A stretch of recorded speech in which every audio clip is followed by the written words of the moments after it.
Hey guys, Rich Nance. I'm the self-defense editor of Handguns Magazine, and today I want to talk about the importance of having a weapon-mounted light. And in this case, we're using a Springfield RO Elite 1911 style pistol, and we have a Surefire X300 weapon-mounted light here. Now, this light is very robust, which you want. You don't want some kind of cheap plastic light on your gun because it's going to be critically important. If you need this, you're going to be facing a deadly threat in a darkened environment. It's no time to screw around with something that's not quality.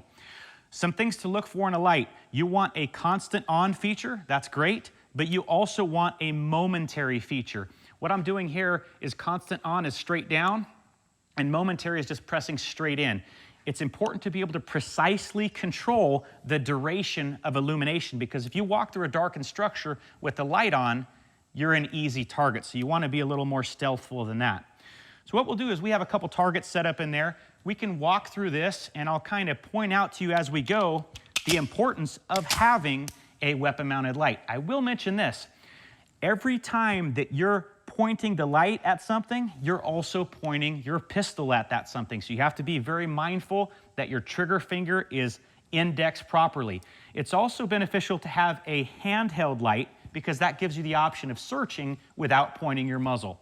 One or the other is not the way to go. It's best to have both. So we'll walk through this kind of slow here. I'm going to open this door.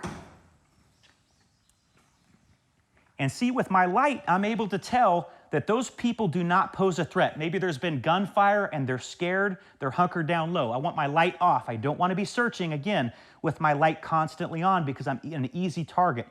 As I'm addressing this corner here, I want to be mindful I don't overextend. I want to take this incrementally. And now I can see a threat. Okay, took care of him that way. Let's go in and see how our hits were.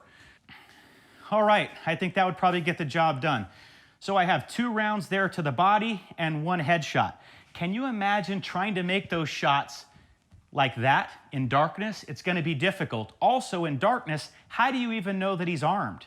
We could have potentially shot an unarmed person if we're just basing our decision to shoot on movement or what we think is a threat. We have to know what is a threat, and that's why you need a light. All right, so there you have it. You could run a simple scenario like this in your own home. We're at the Sight Firearms Training Center in Mount Carroll, Illinois, and we're in a live fire shoot house. But you can do this same thing with a confirmed unloaded weapon or with an airsoft. But make sure you practice using a light in a darkened environment.